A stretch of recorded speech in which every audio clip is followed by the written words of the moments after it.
ሰላምታና በብዘለኹም ይብጻሕኩም ክቡራት ተኸታተልትና በአርከ ሰሎሚ ብዛዕባቲ ኣብ ማሕበራዊ ሚድያ ዘራራ ብዛዕባ ጉዳይ ፈጢሩ ዝርከብ ማለት እውን ክልተ ኢዳ ተቆሪጻ ኣብ ማእኸል ጽርግያ ዝተረኸበት ኤርትራዊት እዚ ፍጻመ እዚ ድማ ኣብ ሃገር ጀርመን ዝተኻየደ እንትኸውን ነገር ግን ብዙሕ ዘራራ ብዛዕባ ጉዳይ ፈጢሩ ከም ዝነበረ ዝፍለጥ እዩ። ፍላይ ድማ እቶም ተወለድቲ ኤርትራውያን ነበርቲ ሃገር ጀርመን ዝኾኑ ብዙሕ ሕተታት እውን እናቕረቡ ነይሮም እዮም። ካብዚ ተበጊሱ ድማ እስካብ ሰላማዊ ሰልፊ ክንወጽና ዝብልሉ ሓሳባት እውን ከም ዘሎ ዝፍለጥ ኮይኑ እዚ ክብልሉ ዝኽኣል ድማ መልሲ ናይቶም ዝሞቱ ዘለውን ከምኡ ድማ ሕማቕ ዝኾነ ቅትለትን ግፍዓብን ኣብ ስደተኛታት ኤርትራ ዝዓልው ዘሎ ጠጠው ንኸብል እውን ንመንግስቲ እቲ ጀርመን ሓሳቦም እንዳገለጹ እዮም ዝርከቡ። ካብዚ ብዝተወሳኺ ድማ ሎሚ ዕለት ማለት እውን ናይታ መዋትት ስድራ ተረኺቦም እናተባህለ እዩ። ናይዛ ሓፍትና እዚኣ ክልተ ኢድ ጥራሕ እየን ተረኺበን። እዘን ክልተ ኢድ ብዝተገበራ ምርመራ ማለት እውን በቲ ዘው ዝርከብ 10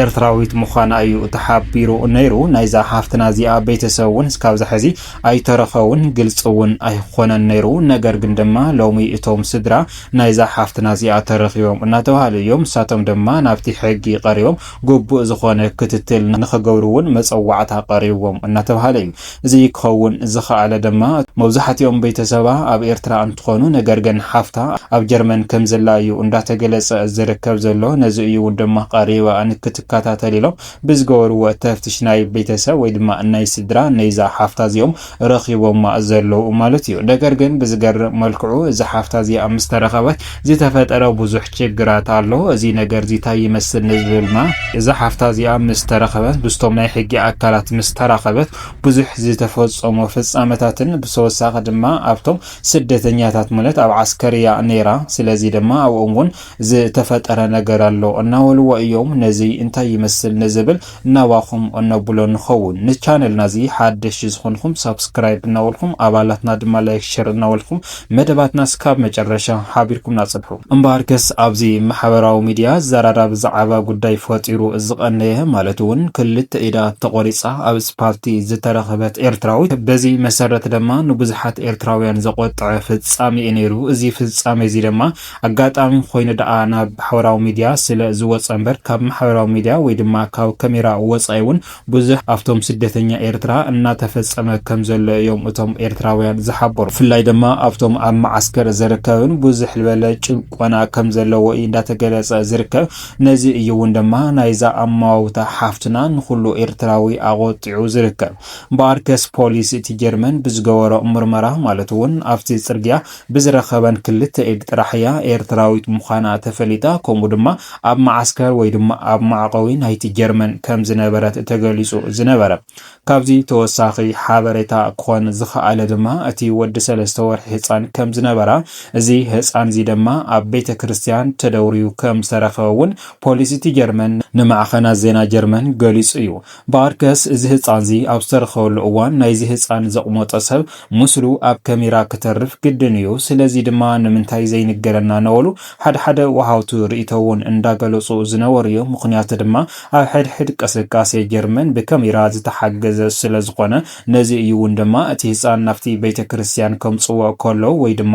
ኣብኡ ደውርዮም ክኸዱ ከሎ ዝቐረየ ምስሊ ኣሎ እዩ። እዚ ምስሊ እዚ ንምንታይ ዘይፍተሽ ኳታስ ብሓፈሻ ንምንታይ እዮም ካብ ልቦም ንኤርትራውያን ዝኾኑ ስደተኛታት ዘይሰርሑን ከምኡ ድማ ዘይከታተሉን ዝብሉ ትርድ ዝበለ ሓሳብ ካብቶም ስደተኛታት ኤርትራ ናብቶም ናይ ሕጊ ኣካላት ጀርመን ይኹን ናብቶም ናይ መንግስቲ ኣካላት እንዳቀረበ እዩ ዝርከብ ዘሎ ማለት ይኮብራ ሰማዕትና። እዛ ሓፍትና እዚኣ ቀታትላ ክልተ ኤርትራ ሓየን ተረኺበን ፖሊስ እቲ ጀርመን ድማ ንኣሳት ክልተ መዓልቲ ኣብቲ ቦታታትን ከምኡ ድማ ኣብቲ ሓደጋ ዝተፈጸመሉ ቦታ ካሊእ ኣካል እንተረኸብ ኮይኑ ማለት እውን እቲ ሬሳ ይኹን ወይ ካሊእ ምልክት ብዙሕ ተፍትሽ ዘካየደ እንትኸውን ምንም ምልክት ከም ዘይረኸበ እዩ ወሲኹ ኣብቲ ፀውፃው ሓቢሩ ነይሩ። እቲ ሓደጋ ዝተፈጸመሉ ምስቲ እትዕቅበሉ ወይ ድማ ማዓስከር ርሑቕ ከም ምዃኑ እዮም ገሊጾም ማለት እውን ኣብ መንጎኦም ዘሎ ርሕቀት ብጣዕሚ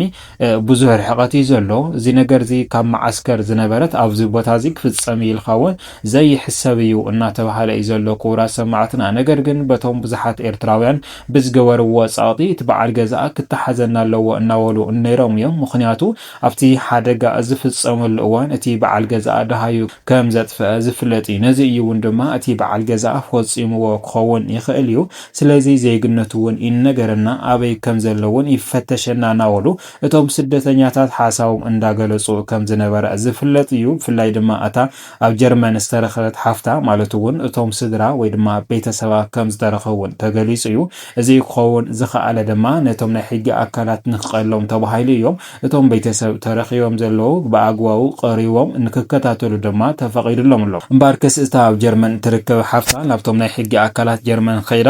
ብዙሕ ነገራት እያ ኢላ እዚ ድማ እቲ ሰብኣያ ግድን ክትሓዝ ከም ዘለዎ እያ ሓቢራ እዚ ነገር እዚ ድማ ብሰብኣያ ተፈጺሙ ከም ዝኸውን ዘሎ እያ እናገለጸት ዝሓፍታ እዚኣ ማለት እውን እቲ ሰብኣያ እንድሕር ኣብቲ ሓደጋ ዝፍጸመሉ እዋን ጠፊኡ ኮይኑ እዚ ሓደጋ እዚ ብኡ ከም ዝተፈጸመ ግን ግልጺ ምዃኑ እያ ሓሳባታ እናደምደመት ትርከብ በዚ መሰረት እውን ድማ እቲ ሰብኣያ ዜግነቱ ጀርመናዊ ኮይኑ እቲ ደሃይ ድማ ኣብ ፈረንሳይ ተረኺቡ እናተባሃለ እዩ ነገር ግን ቀቲልዶ ኣይቀተለን ዝብል ደምዳም ሓበሬታ ግን ከም ዘየለዩ እንዳተሓበረ ዝርከብ ንግዚኡ ግን እቲ በዓል ገዛ ኣብ ኢድ ቁፅፅር ሕጊ ውዒሉ ከም ዘለ ግን እንዳተገለጸ እዩ ዘሎ ማለት እዩ ኩራ ሰማዕትና እዚ ክኸውን ዝኸኣለ ድማ ፍላይ እዛ ሓፍታ ማለት እውን ኣብ ጀርመን ዝተረከበ ሓፍታ ምስ ተረኸበት እዩ ብዙሕ ለውጥታት እንዳመጸ ዘሎ እምበር ፖሊስ እቲ ጀርመን ንስደተኛታት ኤርትራ ዝገብሮ ዘሎ ወይ ድማ ዝሰርሖ ዘሎ ስራሕቲ ብዙሕ ዝድንቕ ኣይኾነን እናተባሃለ እውን ዝተፈላለዩ ወሃብቲ ርእይቶ እንዳተገለጸ እዩ ዘሎ ማለት እዩ